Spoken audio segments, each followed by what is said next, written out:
Well, legal education in Ghana is very important, and for someone to come up as a first class graduate is something that is really, really worth celebrating. And one young man who has been able to achieve that feat is this young man right here, Julius Anthony. Nice to meet you, my brother. Nice to meet you, Edward. I It's been was, a long time. yes, I was on X and I saw that screenshots were flowing and your name was right there beside was first class. My brother, this is a great achievement. How did you get there?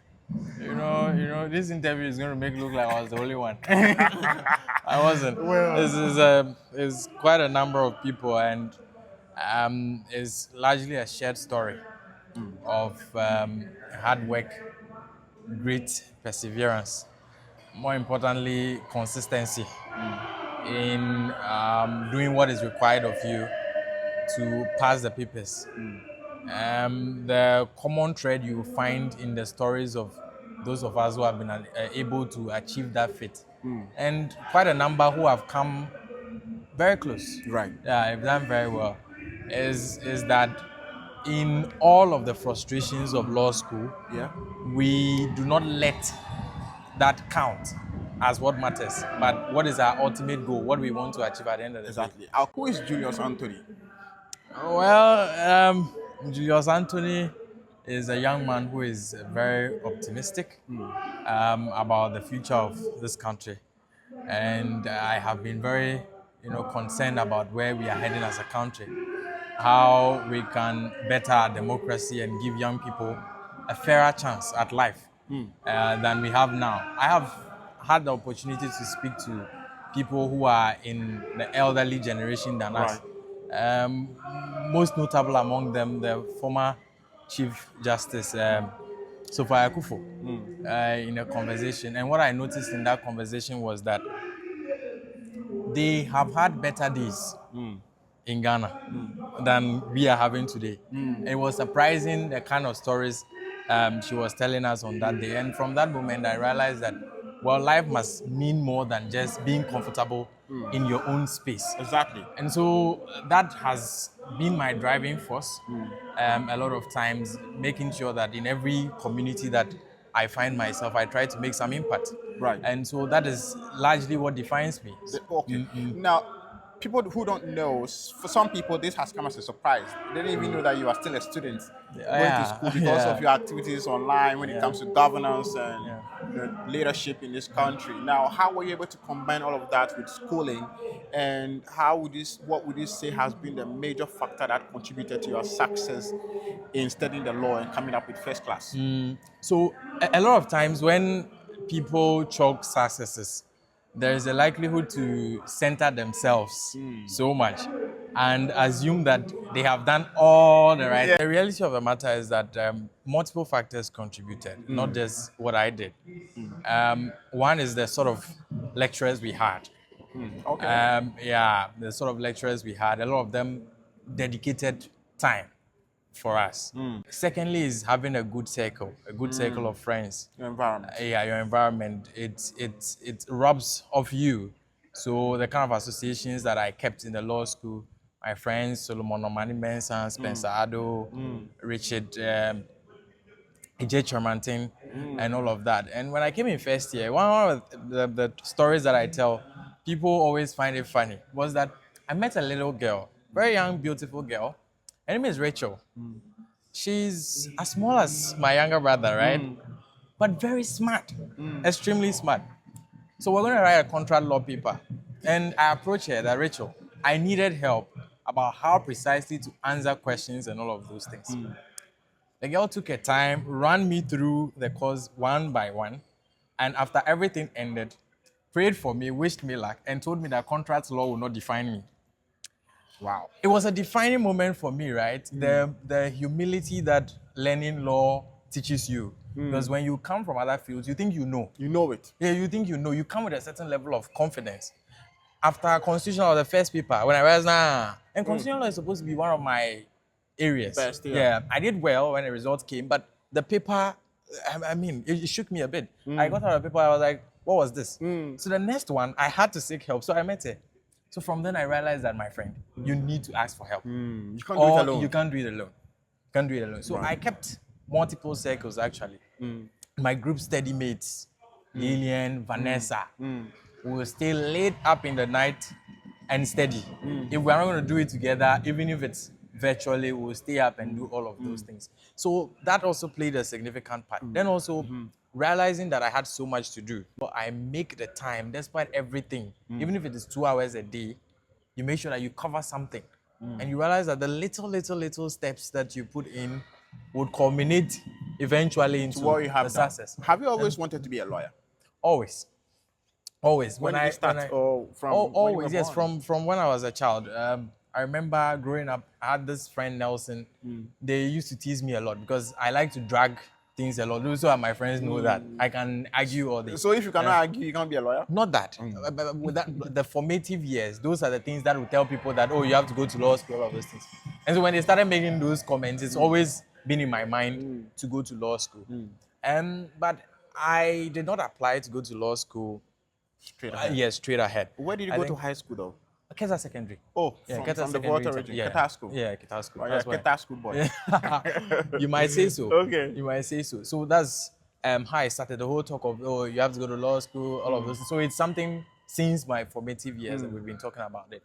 But when I came to Legon, I did BA Public Administration and Science, so I was at the business school. Oh, so you have a first degree Yeah, already? I do. Have, So this is more or less like a post first degree yeah, so LLB. that's Same right. at the law school, Yes, University yes, School of Law. yes. So I did a first degree. I read Chinese alongside public administration. So I was also in Taiyuan University of Technology in Shanxi Province, China. I suffered a double jeopardy in that period.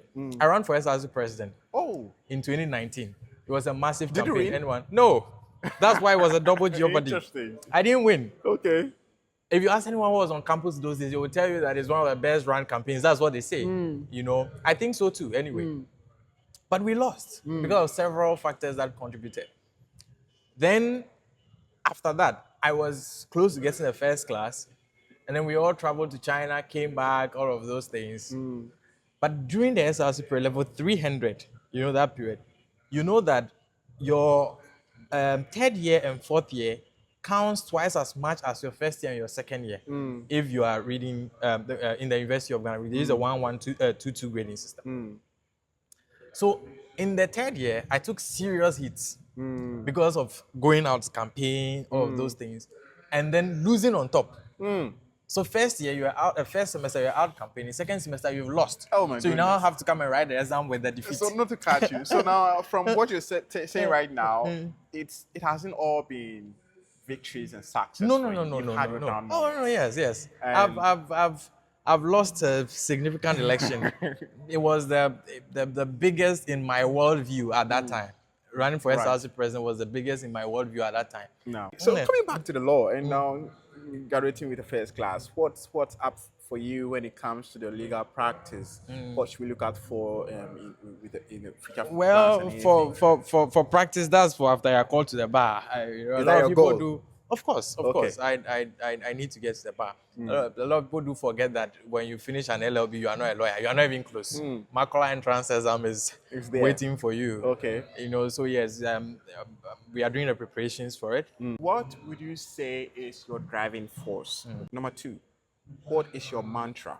It's quite close to that one. Yeah. Also, if you would advise any young person out there who is trying to achieve something significant like you're doing currently, what would you tell them? Well, let me start with the mantra. When you see me make posts on social media, there's always something I add. Kudi pepe. It's an aware phrase. It's a shortened form of a statement that says that ne kudi pepe ha echi na totoba tume. What it means is that no matter the drought, you would find water in the palm. You know, not the palm, like Palm, what do the you call palm it? tree. Yes, pineapple. The suckers of it. I don't know if I'm getting the right word, but you'd always find water in there, no matter the drought, because when the dew falls at dawn, it always collects it. No matter the drought, there's always that. What it symbolizes is resilience. Resilience in the face of whatever hardship, whatever circumstances that you deal with. What it also symbolizes is determination to never be in lack. So no matter what the circumstances are, I believe that my situation will be different. And I also believe that that should be the story of the larger society that we live in, this country and its future. That our beginning may appear small, we may be coming from a depth so low and faced with a lot of, struggle. No prejudice to those who got first class. Yeah. It's without prejudice to those who had first class, including myself.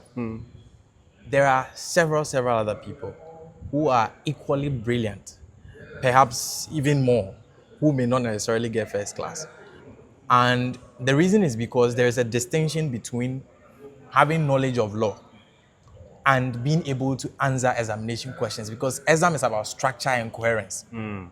And exam is about a particular format. The law school, you see, when like I was in UGBS, The IRAC thing. the IRAC thing, and all of that. And for particular courses, particular things are required. How you raise issues for criminal law is different from how you raise issues for contract law or constitutional law.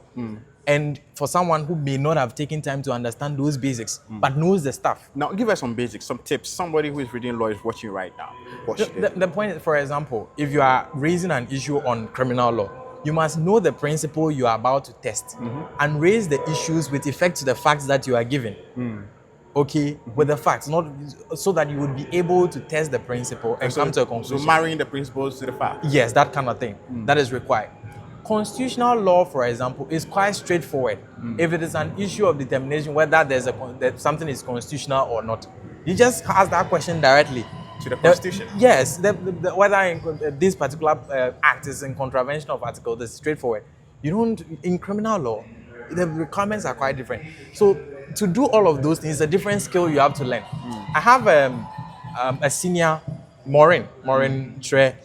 When we go to first year, after I wrote my criminal law, I had to call Maureen, and I was almost in tears. Maureen, I'm tired of leaving the exam hall with my knowledge still in my head. Oh. You keep writing your them. Yes. And she asked me how, like, Julius, I don't get it. And I was telling her that I can see this. I know this is the conclusion I want to reach. It's like knowing who must go to jail with this criminal. I know this is the conclusion I have to reach. But where to start from, which next stage to go, and come to the conclusion. If you can't get how to raise the issue, you are out. You're out. And the time is running. So there are people who face those challenges, and then you can't assume to know more than them. If you are to have a conversation with them on the law, They know it. But yes, they know what the issue is. But because writing examination in the law school is an art, it's a skill you must master, you have a problem. Even in writing essay questions, some lecturers believe that you must be so clear in your thesis statements that after reading it, they must conclude that they are going to give you the mark. Oh, interesting. Someone who may not have an understanding of these structures still knows the stuff, but will not follow that. If the lecturer expects that, that person will be judged not to be an A student, and you are down. So it's multiple things. So it's not only about first class. There are people who are so brilliant who may not necessarily get first class, and there are some who came extremely close. For example, the thing I'm talking about, I know friends, because of this not understanding these things, their first year was not so good, their second year was not so good. Even I had challenges in first year. But when they picked up, their second year they were scoring all A's. Their last year they were scoring all A's. But it was still not enough to get first class because it was still not enough to get first class because there was a damage that was already done in first year. How dare you think you are more intelligent than that person? Interesting. Wow, that's a very good explanation to the nuances that come with performance in school and particularly in law school. Now, that's not a green light for you to go and misbehave in school. Oh no! I must add that the society we are in does not have time for explanations, and because the society does not have time for explanations, I understand that because I was through the process. But if you need a first class, especially because of your further education, all of those, because they count. The admission board may not have time for these explanations as well. The admission boards are part of society. So make that selection easy for them. Make it easy for them. And study both the art of accumulating the knowledge and the art of writing exams. If you have the two, you are good to go. Of course, the person who marries the two would be deemed to be the best. So, all right, ladies and gentlemen, this has been me, Edward Osari, having a conversation with Anthony Julius Kwame Anthony. Anthony is a surname. So. Okay, JK. Thank you for making time. Thank you very much.